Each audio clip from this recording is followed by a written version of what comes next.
போகின்ற கதாபாத்திரம் யார் என்று சொன்னால் யாக்கோபு. நாங்கள் பார்க்க போகின்ற கதாபாத்திரம் யார் என்று சொன்னால் யாக்கோபு.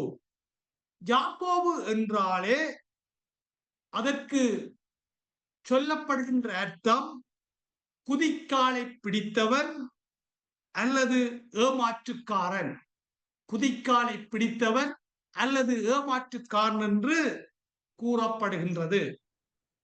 யாக்கோபின் குடும்ப பின்னணியும் அவருடைய குடும்ப வாழ்க்கையை குறித்து நாங்கள் அவதானிக்கின்ற போது யாக்கோபு ஈசாக்கின் இரண்டாவது மகன் ஆபிரகாமுடைய பேரனுமாக இருப்பதை நாங்கள் காணுகின்றோம்.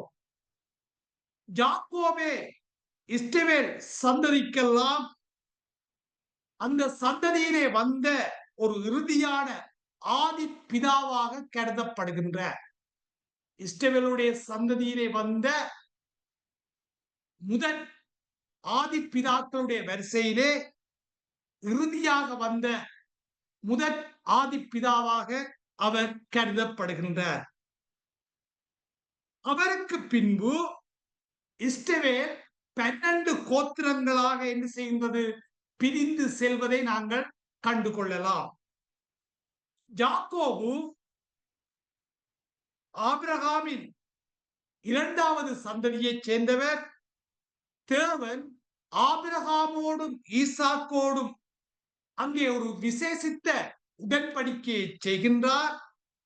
அந்த உடன்படிக்கை, அந்த வாக்கு தத்தம் அங்கே யாக்கோபோடு தொடர்வதை நாங்கள் என்ன செய்யலாம், கண்டு கொள்ளலாம். யாக்கோபின் தந்தையாகிய ஈசாக்கை பற்றி நாங்கள் பார்க்கின்ற பொழுது ஈசாக்கை பற்றிய பதிவு வேதாகமத்திலே அங்கே அதிகமான பதிவை நாங்கள் வேதாகமத்தில் என்ன செய்ய முடியாது, கண்டுகொள்ள முடியாது. அவரை பற்றி நிறைய விஷயங்கள் அங்கே என்ன செய்யப்படவில்லை, எழுதப்படவில்லை என்பதையும் நாங்கள் அறிந்து கொள்ளலாம்.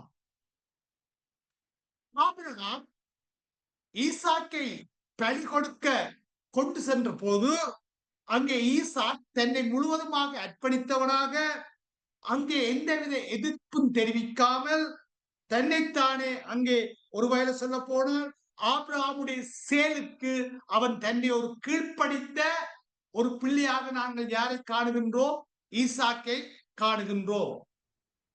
தந்தைக்கு கீழ்ப்படுகின்ற ஒரு அர்ப்பணிப்புள்ள ஒரு பிள்ளையாக நாங்கள் ஈசாக்கை பார்க்கின்றோம். அப்ப ஈசாக்கை குறித்து பார்க்கின்ற பொழுது தந்தைக்கு முழுமையாக தன்னை அர்ப்பணித்து கீழ்ப்படுகின்ற ஒரு பிள்ளையாக நாங்கள் ஈசாக்கை பார்க்கின்றோம்.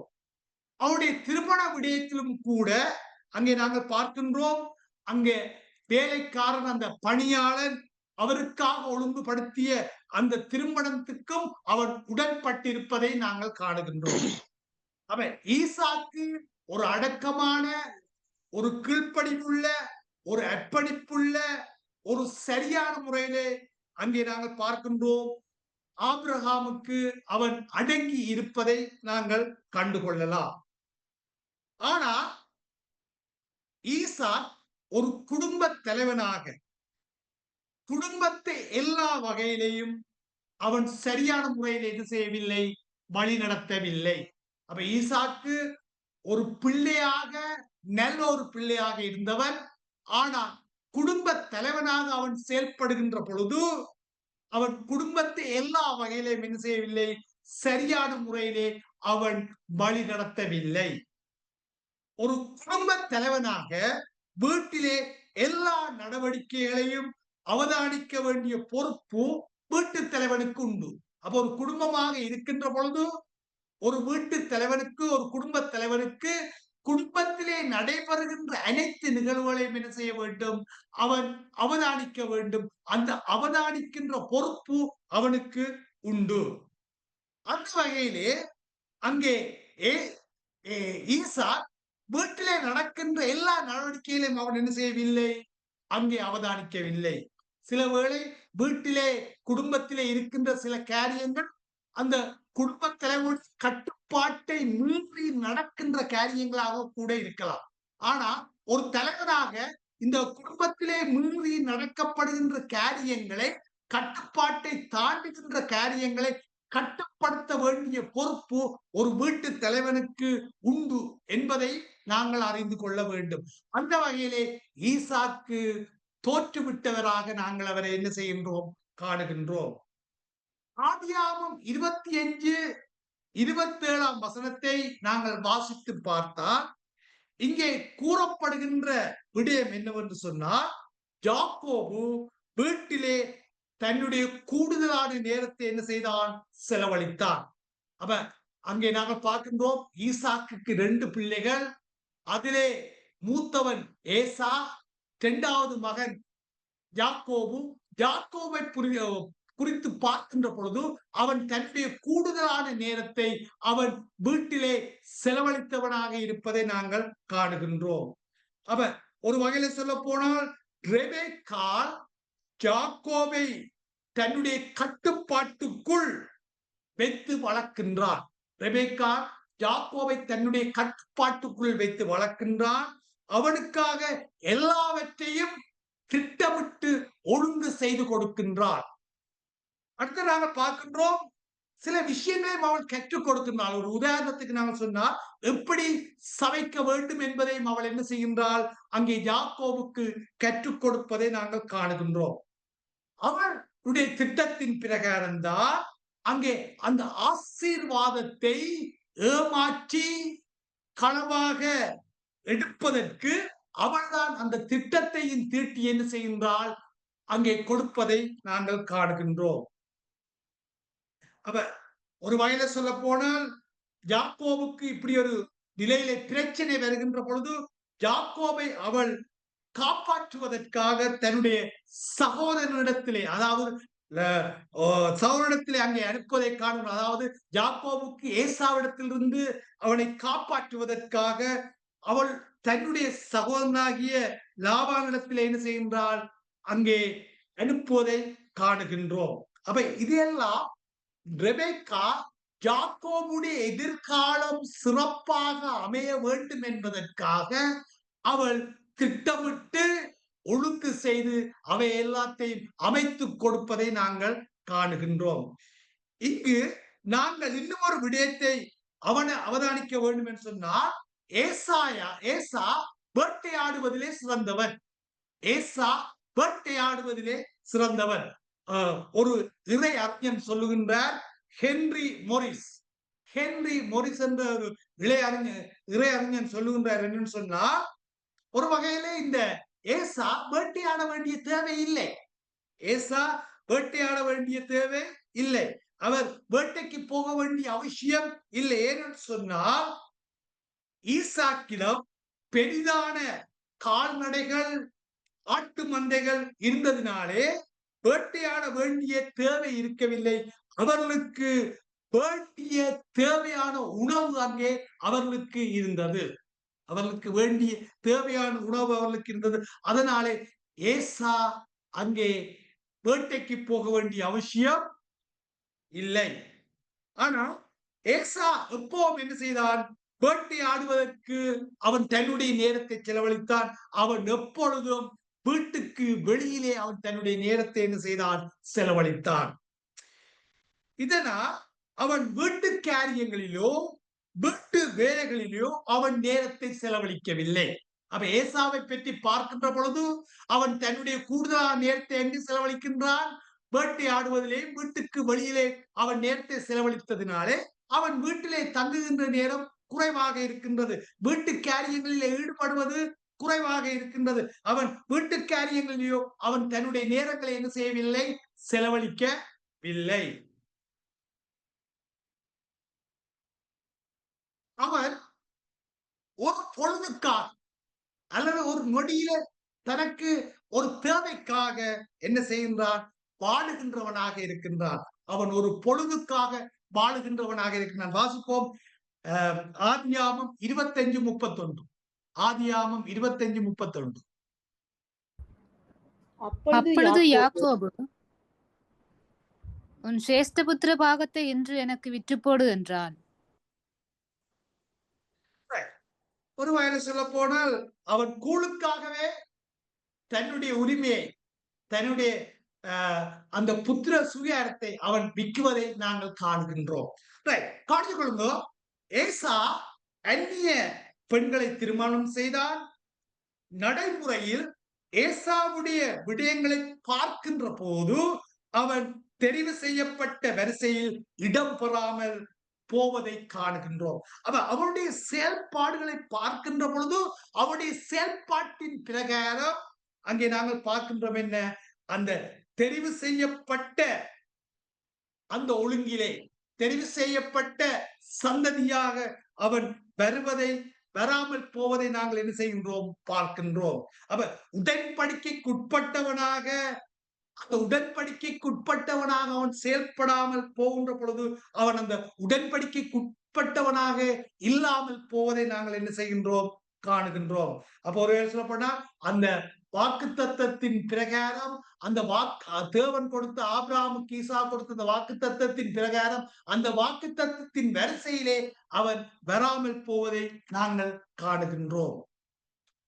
யாக்கோபை குறித்து பார்க்கின்ற போது அவனுக்கு 2 மனைவிகளும் அதை விட இன்னும் 2 படிப்பெண்களையும் அவன் மனைவியாக என்ன செய்தான், பெற்றுக் கொள்வதை நாங்கள் காணுகின்றோம்.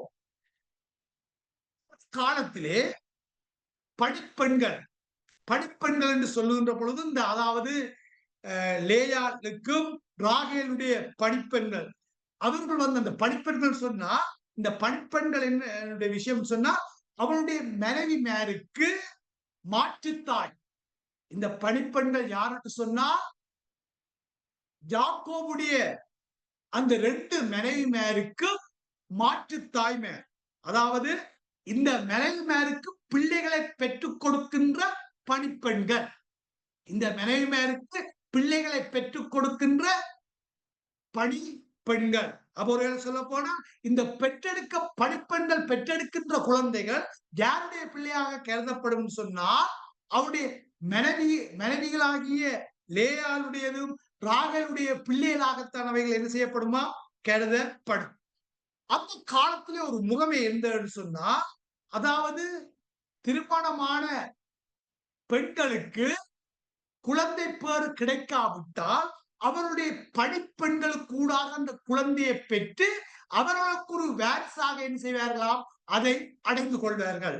அப்ப வாரிசாக அடைந்த பொழுது அவருடைய சொந்த மனைவிமாருக்குத்தான் படிப்பெண்கள் பெற்றுக் கொடுத்த பிள்ளைகள் சொந்தமே ஒழிய அந்த சொந்தத்துக்கு கூடாகத்தான் அவர்களுடைய வாரிசு என்ன செய்யப்படுமாம், அங்கே வாரிசை உண்டாக்கி கொள்வார்கள் என்பது அந்த காலத்திலே இருந்த ஒரு முறைமையாக இருந்தது.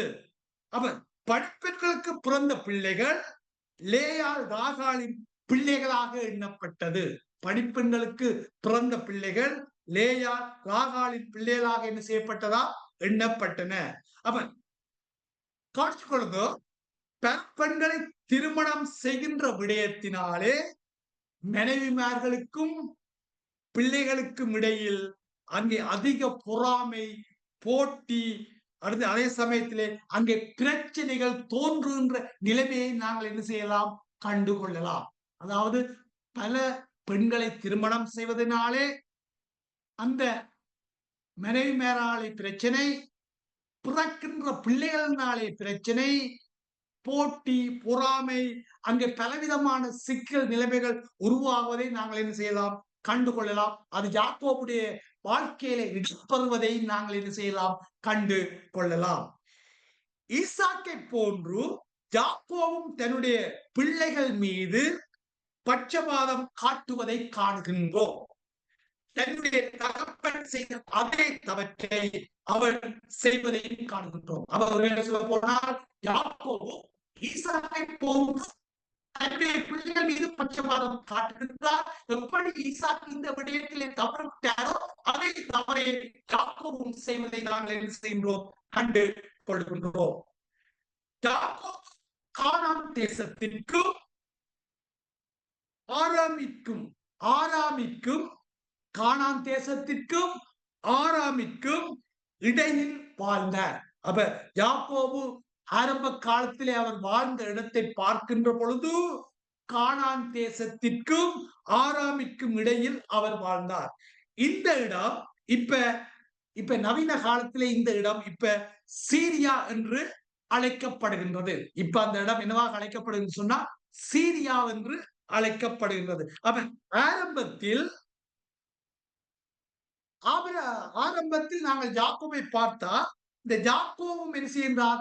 ஆபிரகாமை போன்று ஈசாக்கை போன்று என்ன செய்கின்ற ஒரு நாடோடியாக திரிவதை காணுகின்றோம். அப்ப அவர் நாடோடியா திரிகிறேன்னு சொன்னா அவர்கள் எங்கே செல்கின்றாரோ அதையெல்லாம் ஒரு தற்காலிக இடம். அவர்கள் எங்கெங்கு செல்கின்றாரோ அந்த இடம் எல்லாம் ஒரு தற்காலிக இடமாக இருக்கின்றது. அப்ப ஆரம்பத்திலே நாங்கள் பார்த்தால் யாக்கோபு தன்னுடைய தாத்தா ஆபிரகாமை போன்று ஈசாக்கை போன்று நாடோடியாய் திரிவதை நாங்கள் காணுகின்றோம். இது என்னத்தை காட்டுது என்று சொன்னா யாக்கோபு ஒரு இடத்தில் சரியாக மட்டும் தங்கவில்லை என்பதை காட்டுகின்றது. அப்ப ஆரம்ப காலத்திலே ஒரு இடத்தை விட்டு இன்னும் ஒரு இடம், இன்னும் ஒரு இடத்தை விட்டு இன்னொரு இடம், நாடோடியாக பிரதேசியாக அங்கே இடம் விட்டு இடம் திரிவதை நாங்கள் என்ன செய்கின்றோம்? கண்டு கொள்ளுகின்றோம். அப்ப இன்னும் ஒரு வகையில சொல்ல போனா அன்றைய காலத்திலே பெரிய மந்தைகள் மந்தைகள் இருப்பதினாலே, அதாவது ஆட்டு மந்தைகள், கால்நடை மந்தைகள் பெரிதாக இருந்ததுனாலே அந்த அதற்குரிய உணவை தேடுவதற்காக என்ன செய்ய வேண்டியிருந்தது? மேய்ச்சல் உணவை தேடுவதற்காக சில வேளைகளிலே சில நேரங்களில் என்ன செய்ய வேண்டும் என்று சொன்னால் இடம் விட்டு இடம் செல்ல வேண்டிய தேவை. பெரிய மந்தை கூட்டங்கள் இருக்கின்ற பொழுது அவைகளுக்கு மேய்ச்சல் தேவை. அப்ப அந்த மேய்ச்சலுக்காக என்ன செய்ய வேண்டியிருந்தது? இடம் விட்டு இடம் செல்ல வேண்டிய தேவை இருந்தது. அப்ப ஒருவேளை சொல்ல போனால் இதுவும் அன்றைய காலத்தில் இருந்த ஒரு பிரச்சனையாக இருக்கின்றது. அப்ப இன்னொரு பக்கம் நாங்கள் பார்க்கின்ற பொழுது யாக்கோபுக்காக பிரச்சனை, தன்னுடைய சொந்த அண்ணனினாலே பிரச்சனை, ஏசாவின் மிரட்டல், ஏசாவினாலே வந்த பகைமை. அப்ப இதன் காரணமாக என்ன செய்கின்றார்? இதன் காரணம் அவர் இடத்துக்கு இடம் என்ன செய்கின்றார்? அவர் நகர வேண்டிய தேவை இருப்பதை நாங்கள் காணுகின்றோம். தன்னுடைய மாமனாலே வந்த சிக்கல், லாபானின் கோபத்தினாலும் அவன் இடம் விட்டு இடம் நகர வேண்டிய தேவை இருப்பதை நாங்கள் காணுகின்றோம். அவன் ஈசாக் யாக்கோபை ஆசீர்வதித்த போது, ஈசாக் யாக்கோபை ஆசீர்வதித்த போது சொன்ன விடயமானது, சர்வ வல்லமை உள்ள தேவன் உன்னை ஆசீர்வதித்து நீ பல ஜனக்கூட்டமாகும்படி உன்னை பெருகவும் பெருகவும் பண்ணி தேவன் ஆபிரகாமுக்கு கொடுத்த ஆசீர்வாதத்தை உனக்கும் உன் சந்ததிக்கும் அருள்வாராக என்றார். அப்படி சொல்ல போனால் அங்க தேவன் கொடுத்த ஆசீர்வாதம், அதாவது ஆபிரகாமுக்கு கொடுத்த ஆசீர்வாதம் ஈசாக்கு வந்தது. ஈசாக்கு அந்த ஆசீர்வாதத்தை யாக்கோபுக்கு கொடுப்பதை நாங்கள் காணுகிறோம். அதாவது யாக்கோபும் யாக்கோபுடைய சந்ததியும் ஆசீர்வதிக்க வேண்டும் என்று அங்கே தேவனுடைய நாமத்தினாலே அங்கே தேவன் அருளுவார் என்று அங்கே அவன் கூறுவதை நாங்கள் காணுகிறோம். ஒருவேளை ஈசாக் யாக்கோபை ஆசீர்வதித்தார். அவன் யாக்கோபு பரதேசியாக அழைத்து திரிகின்ற இடங்கள் எல்லாம் அவனுக்கு தேவன் கொடுக்கும்படியாக ஈசாக் என்ன செய்கின்றார்?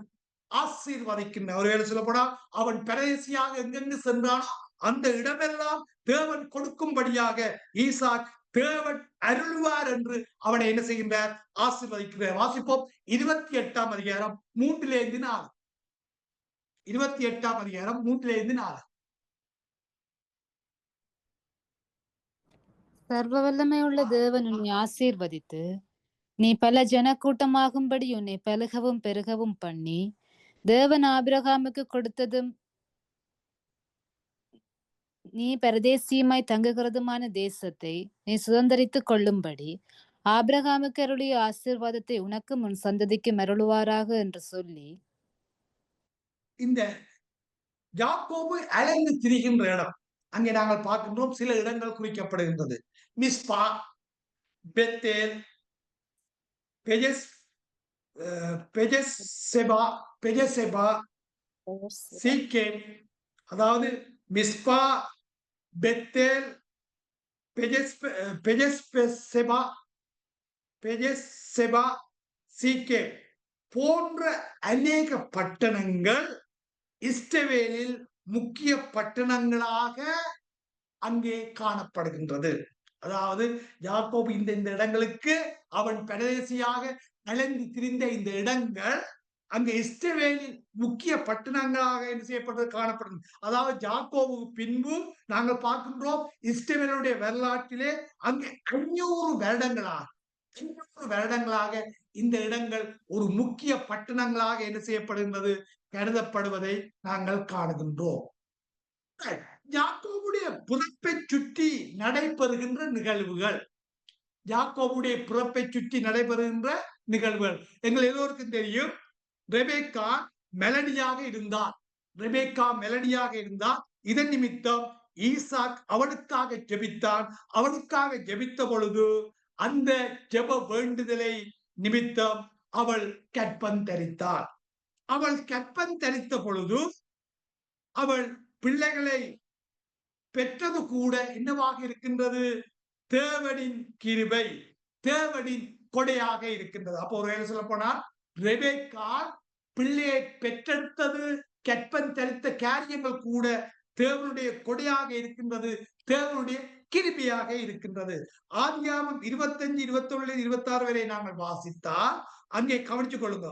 ஆதியாகமம் 25ஆம் அதிகாரம் 21 26 வரை நாங்கள் வாசித்தால் அவனுடைய கற்பத்திலே பிள்ளைகள் ஒன்றோடு ஒன்று மோதிக்கொண்டன. அவளுடைய கற்பத்திலே அங்கே இரட்டை பிள்ளைகள், அந்த இரட்டை பிள்ளைகளும் ஒன்றோடு ஒன்று என்ன செய்யலாம் மோதிக்கொண்டன. இதன் நிமித்தம் அவள் கர்த்தரிடத்திலே விசாரிக்கும்படி போனார். ஆண்டவரே, ஏன் இது நடக்குகின்றது? ஏன் 2 பேரும் ஒன்றோடு ஒன்று மோதிக்கொள்கின்றார்கள்? அங்கே 2 பேரும் ஒன்றோடு ஒன்று முரண்பட்டுக் கொள்கின்றார்கள்.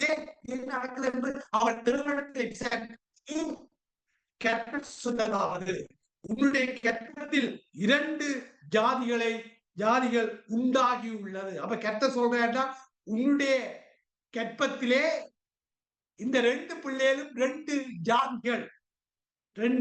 ஜாதிகள் 2 விதமான ஜனங்கள் உன் வயிற்றிலிருந்து பிரியும். 2 விதமான ஜனங்கள் உன் வயிற்றிலிருந்து பிரியும். அவர்களில் ஒரு ஜனத்தார் மற்ற ஜனத்தாரை பார்க்கிலும் பெருகி இருப்பார்கள் அல்லது பலவான்களாக இருப்பார்கள், பிளத்திருப்பார்கள். அதாவது இந்த 2 ஜனங்களுக்கு மத்தியிலே ஒரு ஜனத்தை விட என்னவாக இருக்கும்? பிளத்ததாக இருக்கும். மூத்தவன் இளையவனை சேவிப்பான் என்றார். மூத்தவன் இளையவனை சேவிப்பான். அப்ப கர்த்தரால் ரெபேக்காளுக்கு தெரிவிக்கப்பட்ட விடயம், கர்த்தரால் ரெபேக்காளுக்கு தெரிவிக்கப்பட்ட விடயம், அந்த கற்பத்திலே நடந்த மோதலுக்குரிய விளக்கத்தை அங்கே தேவன் முன்கூட்டியே அங்கே தெரிவித்ததை நாங்கள் காணுகின்றோம். அப்ப இது தேவன் முன்கூட்டியே அறிவித்த 2 ஜாதி உருவாகும், 2 ஜனங்கள் உருவாகும். மூத்தவனை இளையவன் என்ன செய்வான்? ஆளுகை செய்வான். அல்லது இளையவனை மூத்தவன் சேவிப்பான் என்பதை அங்கே முன்கூட்டி என்ன செய்யப்படுகின்றது? அறிவிக்கப்படுகின்றது. யாக்கோபுடைய பயிற்சியும் தொழிலும், யாக்கோபுடைய பயிற்சியும் தொழிலை நாங்கள் பார்த்தால் யாக்கோபு ஒரு மேய்ப்பனாக பயிற்சி பெற்றவனாக இருக்கின்றான். ஒரு சிறந்த மேய்ப்பனாக, ஒரு திறமை வாய்ந்த மேய்ப்பனாக அவன் என்ன செய்தான்? பயிற்சி பெற்றவனாக இருக்கின்றான். அவன் யாக்கோபு மிகுந்த திறமையினாலே மேய்ப்பனாய் அவன் என்ன செய்யப்படுகின்றான்? வெளிப்படுத்தப்படுகின்றான். அப்ப அவன் ஒரு மேய்ப்பத்துவ தொழிலே அவன் சிறந்து விளங்குகின்றான். மேய்ப்பத்துவ தொழிலே அவன் மிகவும் ஒரு திறமைசாலியாக என்ன செய்யப்படுகின்றது? அவன் வெளிப்படுத்தப்படுகின்றான். ஒருவேளை சொல்ல போனால் இது ஒரு உதாரணத்துக்கு பார்க்கலாம். லாம அதாவது யாக்கோபுடைய மாமனார் இவனுடைய இந்த திறமையை பார்த்து, கட்டித்தனத்தை பார்த்து இவனை போக விடாமல் என்ன செய்கின்றார்? தன்னோடு கூட இருக்கும்படியாக என்ன செய்கின்றான்? வேண்டிக் கொள்கின்றார். அப்ப லாமால் இவனை தன்னோடு வைத்திருக்க விரும்பினது காரணம் இவனுடைய கட்டித்தனத்தாலே லாமானுடைய மந்தைகள் நன்றாக பெருகி இருப்பதை நாங்கள் என்ன செய்கின்றோம்? காணுகின்றோம்.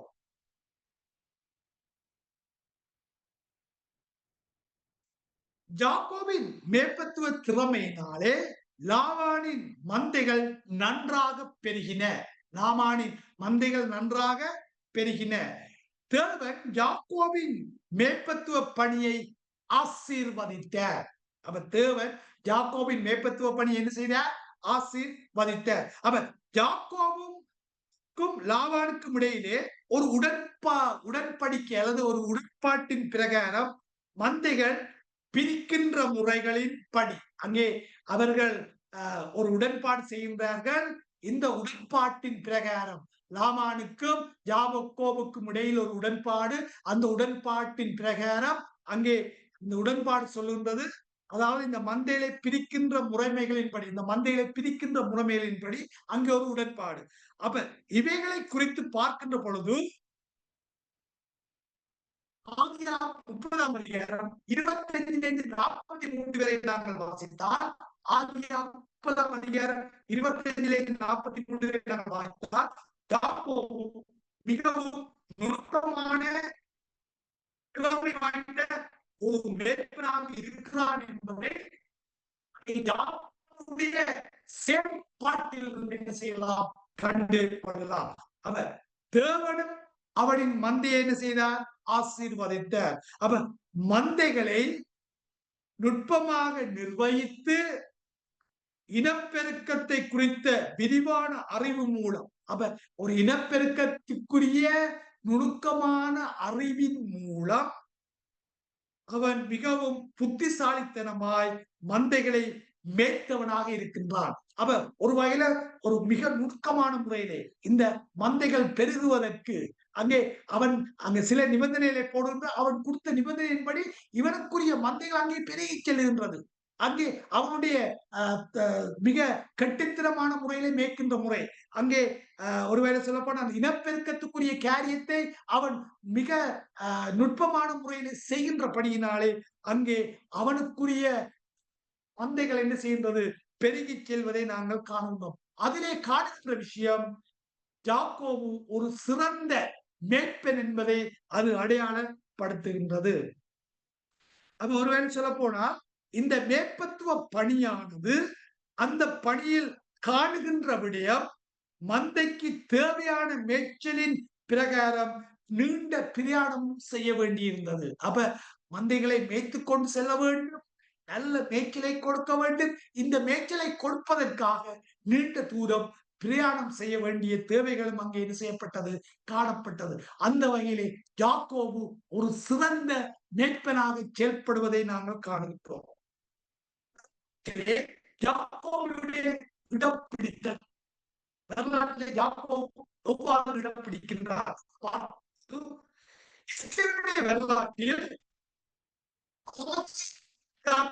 பட்டியலிலே அவர் ஒரு முக்கியமானவராய் இடம் பிடிக்கின்றார். இஸ்ரவேலுடைய வரலாற்றை நாங்கள் படிக்கின்ற பொழுது இந்த இஸ்ரவேல் வரலாற்றிலே யாக்கோபு ஆதி முற்பிதாக்களுடைய வரிசையிலே யாக்கோபும் என்ன செய்கின்றார்? இடம் பிடிப்பதை நாங்கள் கண்டு கொள்ளலாம். யாக்கோபு என்னும் பேர் தன்னிலே தானே, யாக்கோபு என்னும் பேர் தன்னிலே தானே பிற்பாடு இஸ்ரவேல் என்று மாற்றப்பட்டுள்ளது. பிற்பாடு இஸ்ரவேல் என்று என்ன செய்யப்பட்டிருக்கின்றது? மாற்றப்பட்டுள்ளது. அப்ப இஸ்ரவேலின் வரலாற்றில் யாக்கோபு அவரின் குடும்பமும் எகிப்துக்கு சென்று அங்குதான் ஒரு இனமாக பெறுவதை நாங்கள் காணுகின்றோம். அப்ப இஸ்ரவேலுடைய வரலாற்றை நாங்கள் படிக்கின்ற பொழுது யாக்கோபுக்கு அங்கு இஸ்ரவேல் என்று பெயர் மாற்றப்படுகின்றது. யாக்கோபுடைய அந்த சந்ததி, அந்த இஸ்ரவேல் இனம் எங்கே பெறுகிறது என்று சொன்னால், அவர்கள் எகிப்துக்கு போன பொழுது, எகிப்திலே அங்கே அவர்கள் தங்கிய பொழுது, எகிப்திலே வாழ்ந்த பொழுதுதான் அங்கே அது ஒரு இனமாக என்ன செய்கின்றது? பெருகுவதை நாங்கள் என்ன செய்கின்றோம்? கண்டு கொள்ளுகின்றோம். யாக்கோபு ஒரு விசேஷித்த முறையிலே போராடுகின்றவர். யாக்கோபு ஒரு விசேஷித்த முறையிலே போராடுகின்றவர். யாக்கோபு பெனியேலிலே யாக்கோபு பெனியேலிலே தேவனோடும் மனிதரோடும் போராடி மேற்கொண்டார். இதனால் யாக்கோபு இஸ்ரவேல் எனப்படுவான். வாசிப்போம். ஆதியாகமம் 32:28. ஆதியாகமம் 32:28. தயவு செய்து வாசிங்க. அப்பொழுது அவர், உன் பேர் இனி யாக்கோபு எனப்படாமல் இஸ்ரவேல் எனப்படும், தேவனோடும் மனிதரோடும் போராடி மேற்கொண்டாயே என்றார். அங்கே அவன் எல்லாம் முழுவதும் அவன் போராடுகின்றான். மேலே சொல்ல போனால் தேவனோடு போராடுகின்றான். அங்கே அவனுக்கு சொல்லப்படுவது என்ன? மனிதனோடு தேவனோடும் போராடி மேற்கொண்டான். இதனால் யாக்கோபு இஸ்ரவேல் எனப்படுவான். இங்கு யாக்கோபு போராடி தேவனிடத்திலே ஆசீர்வாதத்தை பெற்றுக் கொண்டான். யாக்கோபு போராடி தேவனிடத்திலே இனத்தை பெற்றுக் கொண்டான், ஆசீர்வாதத்தை பெற்றுக் கொண்டான். இங்கு ஒரு பிடிவாதமாக அவன் போராடுகின்றான். முழுவதும் போராடுகின்றான். போராடி அங்கே ஆசீர்வாதத்தை பெற்றுக் கொள்வதை நாங்கள் காணுகின்றோம். அவன் விசேஷித்த முறையிலே அங்கே தேவனோடு போராடுகின்றான். அவன் இதில் நாங்கள் சில விஷயங்களை கவனிச்சு கொண்டிருக்கிறோம். யாக்கோபின் பலவீனங்கள். யாக்கோபின் பலவீனங்கள். வாசிப்போம். ஆதியாகமம் 27:18.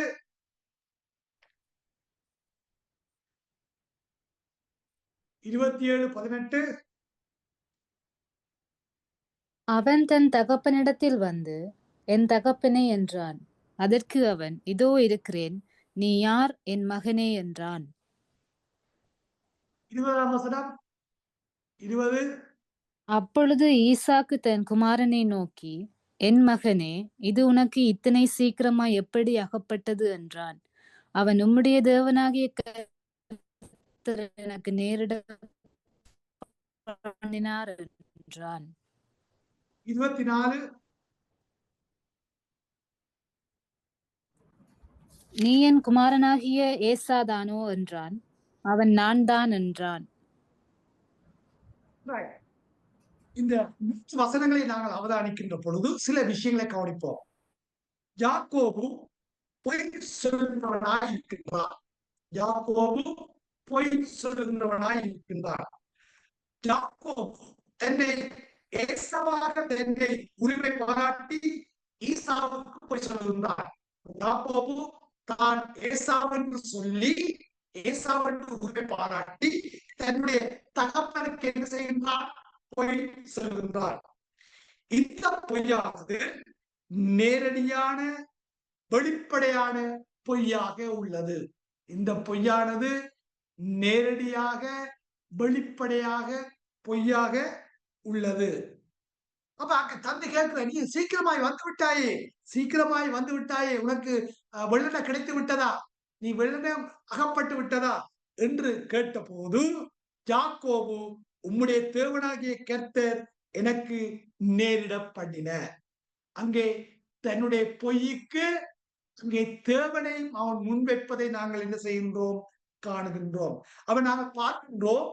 இங்கு வஞ்சகமான தந்திரமான முறையில் விடை கொடுக்கின்றான். ஒருவேளை சொல்ல போனால் அவன் சொல்லுகின்றான், நீ வெள்ளன வந்து விட்டாயே, சீக்கிரமாய் வந்து விட்டாயே, உனக்கு அந்த வேட்டைக்குரிய பொருள் கிடைத்து விட்டதா என்று கேட்ட பொழுது அவன் சொல்லுகின்றான், உம்முடைய தேவனாகிய கர்த்தர் எனக்கு நேரிட பண்ணினார். அப்ப ஒரு சொல்ல போனா அவன் மிகவும் வஞ்சகமான தந்திரமான முறையில் விடை கொடுக்கின்றான். இங்கு குறிப்பிட்டு சொல்லுவது நுட்பமாக சொல்லுவதும் அங்கே செயல்படுகின்றது. அங்கே குறிப்பிட்டு உம்முடைய தேவனாகிய கர்த்தர் மிக நுட்பமாக தந்திரமாக அவன் சொல்வதை நாங்கள் காணுகின்றோம். அப்ப வேட்டை ஆடாதவர் வேட்டை ஆடியதாக சொல்லுகின்றான். வேட்டை ஆடாதவர் வேட்டை ஆடியதாக சொல்லுகின்றான். செய்யாததை செய்ததென்று சொல்லுகின்றான். செய்ததை செய்யாததென்று சொல்லுகின்றான். அவன் ஒரு மோசமான முறையில் தந்திரமான முறையில் பொய் சொல்லுகின்றான். அவன் ஒரு மோசமான முறையில் ஒரு தந்திரமான முறையில் அவன் பொய் சொல்வதை நாங்கள் காணுகின்றோம். இந்த விடயத்தில் ரெபெக்காள் அவருடைய தாய் இந்த காரியங்களை செய்வதற்கு அங்கே சிறந்த முறையில் அவனை வழிநடத்துகின்றார். அப்ப இந்த காரியங்களை அவன் செய்வதற்கு, இந்த பொய்களை சொல்லுவதற்கு, தந்திரமான முறையிலே சொல்வதற்கு, மிக நுட்பமான முறையிலே, வஞ்சிக்கத்தக்க முறையிலே சொல்வதற்கு இதையெல்லாம் பயிற்றுவித்து அனுப்பினது யார் என்று சொன்னால் அங்கே ரெபேக்காளாக இருக்கின்றாள். ரெபேக்காள் தான் இதை அங்கே பயிற்றுவித்து அவனை அனுப்புவதை நாங்கள் காணுகின்றோம். அவனை வழிநடத்துவதை காணுகின்றோம். அவளின் வழிநடத்தலின் பிரகாரம் யாக்கோபு இதை செய்தார். அவளின் வழிநடத்தலின் பிரகாரம் யாக்கோபு இதை செய்தார். ஒருவேளை நீங்கள் கவனித்துக் கொள்ளும் ஒரு விஷயம் ஒன்று, ஒருவேளை ரெபெக்காள் யோசித்திருக்கலாம், சிந்தித்திருக்கலாம், தேவன் முன்கூட்டியே ஒரு தீர்க்க தரிசனமாக எனக்கு சொல்லி இருக்கிறார். என்ன சொல்லியிருப்பார்? இளையவனுக்கு கீழேதான் மூத்தவன் இருப்பான், அல்லது இளையவனை மூத்தவன் சேவிப்பான், இளையவனைத்தான் நான் ஆசீர்வதிப்பேன் என்று தேவன் முன்கூட்டி தீர்க்கதரிசனமாக சொன்ன வாக்கை ரெபெக்காளுக்கு தெரிந்ததினாலே அவள் சிலவேளை இதையும் யாக்கோபுக்கு கூறியிருக்கிறார். இதையும் யாக்கோபுக்கு என்ன செய்திருக்கலாம்? கூறியிருக்கலாம், நீ இதை செய்வதற்கு. ஆனா ரெபெக்காள் தேவனிடத்தில் ஆலோசனை பெறாது, ரெபெக்கா தேவனிடத்திலே ஆலோசனை பெறாது தன்னுடைய திட்டத்திற்கூடாகவும் தன்னுடைய தந்திரமான முறைக்கூடாகவும் அந்த ஆசீர்வாதத்தை பெற அங்கே முற்படுகிறார்கள். அந்த ஆசீர்வாதத்தை பெற முற்படுகிறார்கள். ஒருவேளை சொல்ல போனால் தேவனின் திட்டத்தின்படி யாக்கோபு தான் என்ன, உடன்படிக்கைக்குரிய சந்ததியின் வாக்குத்தத்தத்தின் ஆள். ஒருவேளை சொல்ல தேவனுடைய திட்டத்தின்படி யாக்கோபு தான் அந்த உடன்படிக்கை வாரிசுக்குரியவர், அந்த வாக்குத்தத்தத்துக்குரியவர், அந்த வாக்குத்தத்தத்தை கொண்டு போகக்கூடியவர் என்றது தேவனுடைய திட்டம். ஆபிரகாமுக்கு ஈசா கொடுத்த வாக்குத்தத்தத்தின் தொடர்ச்சி யார் கூட போன்றது? யாக்கோபு. இது தேவனுடைய திட்டம். ஆனா தேவனுடைய திட்டத்தை தேவன் முன்னறிவித்த பொழுதிலும் அங்கே ரெபெக்காள் செய்கிறாள், அந்த திட்டத்தை மனதிலே வைத்தோ அல்லது இந்த திட்டத்தை மகனுக்கு சொல்லியோ அங்கே உங்களுடைய திட்டத்தை அதுக்குள்ளே சேர்த்து செயல்பட முற்படுவதை காண்கின்றோம். ஒரு சொல்ல போனால்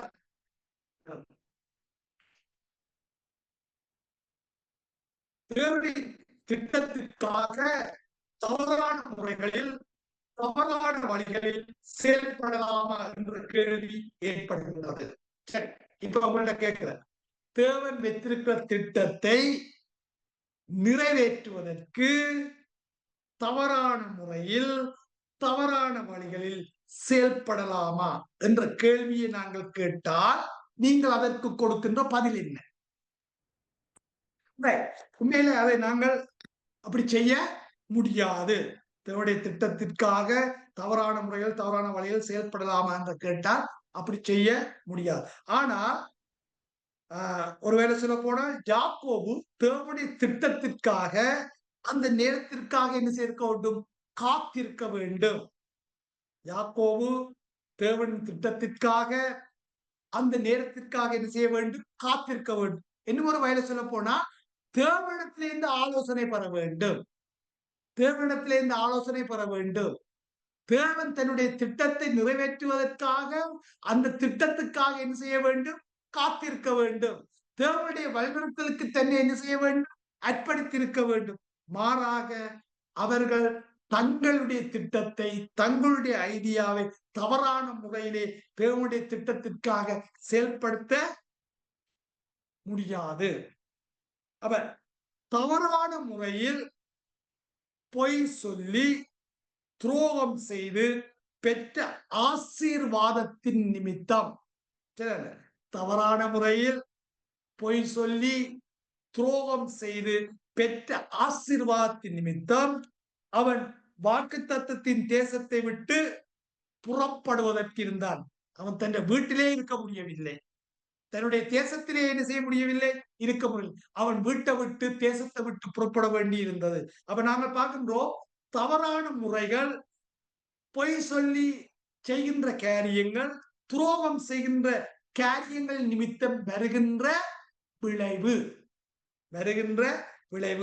சாரி, நாங்கள் பார்க்கின்றோம் இந்த இந்த இதனால் ஏற்படுகின்ற விளைவை யாக்கோபுடைய வாழ்க்கையிலே அவன் என்ன செய்தான், அனுபவித்தான் என்பதை நாங்கள் காணுகின்றோம். அவன் குடும்பத்தை விட்டும் என்ன செய்கின்றான், வீட்டை விட்டும் என்ன செய்கின்றான், புறப்படுவதை நாங்கள் காணுகின்றோம். அடுத்து நாங்கள் யாக்கோபிடத்திலே பார்க்கின்ற பிளவீனத்தை பார்க்கின்ற பொழுது சுட்சுமமாக தந்திரமாக செயல்படும் நபர். சூட்சுமமாக தந்திரமாக செயல்படும் நபர்.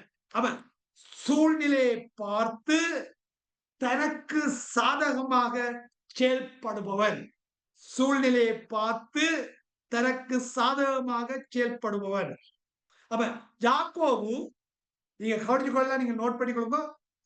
ஆதியாகமம் 25ஆம் அதிகாரம் 27ல இருந்து 34 வரையும் பாக்கலாம். அவன் சூழ்நிலையை பார்த்து தனக்கு சாதகமாக செயல்படுகின்ற ஒரு நபராக நாங்கள் அவனை கண்டு கொள்ளலாம்.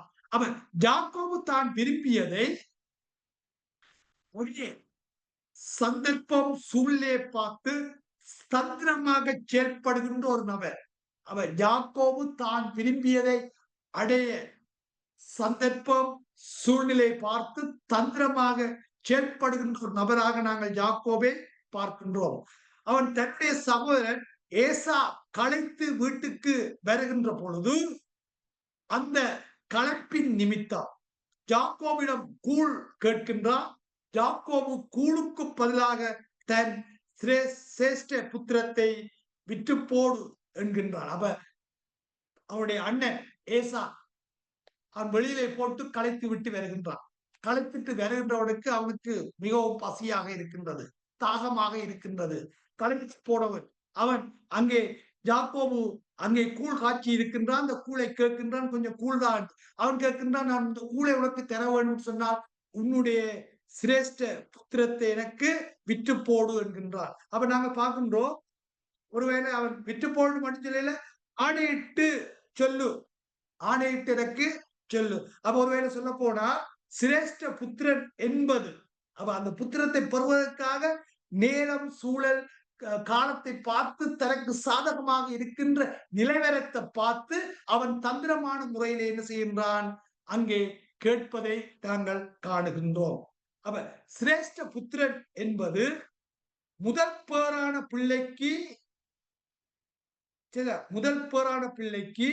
எல்லா பரம்பரை சொத்துக்களிலும் 2 மடங்குக்குரிய உரிமை உள்ளவராக இருப்பார். அப்ப அந்த சிரேஷ்ட புத்திரன் சொன்னால் முதல் பேரான பிள்ளைக்குத்தான் அந்த பரம்பரை சொத்திலே 2 மடங்கு கொடுக்க வேண்டும். அந்த 2 மடங்குக்கு உரித்தானது யார்? மூத்த பிள்ளை. அப்ப தந்தைக்கு பின் இவர்தான் குடும்பத்திலே தலைவனாக என்ன செய்வார், பாருவார். அப்ப தந்தை இறந்த பின்பு அந்த தந்தைக்கு பின்பு இந்த மூத்த பிள்ளைதான் குடும்பத்தின் தலைவனாக மாறுவான், குடும்பத்தின் பொறுப்பு கொண்டவனாக மாறுவார். அப்ப ஒரு வேலை சொல்ல போனா இந்த சிரேஷ்ட புத்திரர் என்பது ஒரு முக்கியமான ஸ்தானம். அந்த ஸ்தானத்தை கூழுக்காக ஏசா என்ன செய்து விட்டார், விட்டு போட்டார். அதை விட்டு போட்டார். ஆதியாகமம் 27 நாங்கள் பார்க்கின்ற பொழுது இங்கே யாக்கோபு ஆசீர்வாதத்தை களவாக பெறுவதற்குரிய திட்டம். அப்ப பார்வையற்ற ஈசாக்கை ரெபெக்காலும் யாக்கோபும் திட்டமிட்டு சதி செய்து ஏமாற்றினார்கள். அப்ப பார்வையற்ற ஈசாக்கை ரெபெக்காலும் யாக்கோபும் திட்டமிட்டு சதி செய்து ஏமாற்றினார்கள். ஈசாக்கின் பார்வையில் என்னவாக இருந்திருக்கும், நீங்கள் சிந்திச்சு பாருங்க. ஒரு தகப்பனாக ஒரு கணவனாக என்னுடைய மனைவியும் என்னுடைய பிள்ளையும் சதித்திட்டம் செய்து என்ன செய்து விட்டார்கள், ஏமாற்றி விட்டார்கள். அப்ப ஈசாக்கின் பார்வையிலே இது என்னவாக இருந்திருக்கும்? இவர்களின் காரியம் ஏசாவை என்னவாக மாற்றியது? இவர்களின் காரியம் ஏசாவை என்னவாக மாற்றியது? மோசமானவனாக மாற்றியது. சகோதரன் மேல் கோபம் கொண்டவனாக அவனை மாற்றியது. கொடூரம் கொண்டவனாக அவனை மாற்றியது. ஒருவேளை சொல்லப்போனால் 20 வருடங்கள் வரை அவர்கள் என்ன செய்தார்கள்? பகைஞர்களாகவே இருந்தார்கள். 20 வருடம் அவர்கள் பகைஞர்களாகவே இருந்தார்கள். இங்கு யாக்கோபு தேவனை நோக்கி, தேவன் என்னோட கூட இருந்து நான் போகிற வழியில் காப்பாற்றி உண்ண ஆகாரமும் உடுக்க வஸ்திரமும் தந்து என் தகப்பன் வீட்டுக்கு சமாதானமாய் கொண்டு போவார் என்றார். சரி, அப்ப அங்க கேட்கிறார், அவன் தேவனை நோக்கி தேவனோடு கூட அவன் கேட்கிற காரியம், தேவனை நீர் என்னோட கூட இரும், நான் போகின்ற வழியில் என்னை காப்பாற்றும், எனக்கு உண்ண ஆகாரம் உடுக்க வஸ்திரம் தாரும், என் தகப்பன் வீட்டுக்கு சமாதானமா என்னை கொண்டு போ என்றான். கர்த்தர் எனக்கு தேவனாய் இதை செய்தார். இவன் கேட்கிற விஷயங்களை கர்த்தர் செய்தால், நீர் தந்தால் கர்த்தர் எனக்கு தேவனாய் இருப்பார். அத்துடன் எனக்கு தருகின்ற அனைத்திலும் தசோபாம் தருவேன் என்று பொருத்தனை செய்தான். இப்ப ஒரு கேள்வி கேட்பான். இவன் கேட்கிறான், இவைகள் ஆண்டவர் எனக்கு செய்தால் கர்த்தர் எனக்கு தேவனாய் இருப்பார். இந்த கர்த்தர் எனக்கு தேவனாய் இருப்பார், இவைகளை செய்தார். அப்ப இந்த ஸ்டேட்மெண்ட் சரியா? சொல்றேன்னா, நீ இதை செய்தால் கர்த்தர் எனக்கு தேவனாய் இருப்பார், நீ எனக்கு ஒரு கிளவிக்குரிய விடயம், ஒரு சுயநலத்துக்குரிய விடயமாக என்ன செய்யப்படுகிறது அங்கே காணப்படுகின்றது. பட்சபாதம், பட்சபாதம் நிலையை காணுகிறோம். யாக்கோபு லேயாளை விட யார் கூட விரும்பினார், அதிகமாக நேசித்தார்? ராகேலே. யாரை கூட அதிகமாக நேசித்தார்? ராகேலே. அப்போ வாசிப்போம். ஆதியாகமம் 29:30.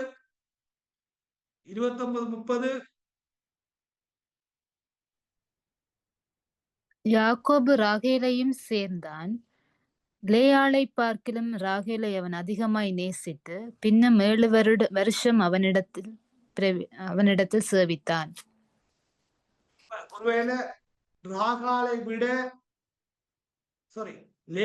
விட ராகாலை அதிக நேசித்தான். அதே போலதான் லேயாளுடைய பிள்ளைகளை விட ராகேலின் பிள்ளைகளை கூட அதிகமாக என்ன செய்தான்? நேசித்தான். அப்ப நாம் பார்க்கின்றோம், இந்த நிலை அவருடைய பிற்பட்ட காலத்திலே பிள்ளைகளுக்கிடையிலே போட்டி, பொறாமை, எரிச்சல், அங்கே பிரச்சனைகள், அங்கே மோசமான நிலைகள் உருவாவதற்கு என்னவாக இருக்கின்றது? காரணமாக அமைவதை நாங்கள் காணுகின்றோம். 37ஆம் அதிகாரம் 1-4. 37ஆம் அதிகாரம் ஆதியாகமம் 37:1-4. யாக்கோபு தன் தகப்பன் தங்கியிருந்த கானான் தேசத்திலே குடியிருந்தான். யாக்கோபுடைய சந்ததியின் வரலாறு. யோசேப்பு 17 வயதிலே தன் சகோதரனோட ஆடுகளை மேய்த்து கொண்டிருந்தான். அந்த இளைஞன் பில்காள் சில்பால் என்னும் தன் தகப்பனுடைய மறுமனையாட்டிகளின் குமாரரோடே இருந்து அவர்களுடைய துன்மார்க்கத்தை தன் தகப்பனுக்கு சொல்லி வருவான். இஸ்ரவேலின் முதிர் வயதிலே யோசேப்பு தனக்கு பிறந்ததினால் இஸ்ரவேல் தன் குமாரர் எல்லாரிலும் அவனை அதிகமாய் நேசித்து அவனுக்கு பலவர்ண அங்கிகளை செய்வித்தான். அவனுடைய சகோதரர் எல்லாரிலும் அவனை தங்கள் தகப்பன் அதிகமாய் நேசிக்கிறதே அவன் சகோதரர் கண்ட போது அவனோடே பட்சமாய் பேசாமல் அவனை பகைத்தார்கள். யாக்கோபு ஒரு தந்தையா, ஒரு அப்பாவாக தன்னுடைய பிள்ளைகள் மீது பட்சபாதம் காட்டுவது சிறந்தது அல்ல. ஒரு தந்தையாக பிள்ளைகள் மீது பட்சபாதம் காட்டுவது சிறந்தது அல்ல. இது வேறுபாடுகளை உருவாக்குகின்றது. பட்சபாதம் பொறாமைகளையும் பகைமைகளையும் சேர்ந்து உருவாக்குகின்றது. குடும்பங்களிலே பிரச்சனைகளை என்ன செய்வது? உருவாக்குகின்றது. அப்ப இதை நாங்கள் யாக்கோபுடைய வரலாற்றிலே நாங்கள் என்ன செய்யலாம்? கண்டு கொள்ளலாம். இப்ப நாம் பார்க்கின்றோம், யாக்கோபுடைய நிலைமைகளை குறித்து பார்க்கின்ற பொழுது அவருடைய பலவீனங்களை நாங்கள் பார்க்கின்ற பொழுது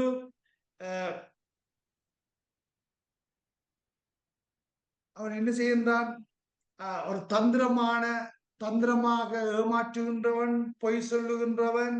அடுத்தது அவருடைய வாழ்க்கை முறைகளை நாங்கள் பார்க்கின்ற பொழுது ஆசீர்வாதத்தை களவாக பெற்றுக்கொள்கின்றவன், அதை சரியான முறையிலே தந்திரமான முறையில திட்டமிட்டு செயல்படுகின்றவன்.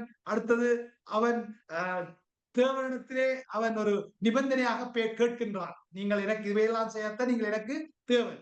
அப்ப அங்க பார்க்கின்றோம், அங்கே அவன் தேவனை சரியான முறையில அறியாதபடியாலே அல்லது சரியான முறையில தேவனை அனுபவித்த பொழுது அவன் இவ்வாறு கேட்கின்றது ஒரு நல்லதல்ல.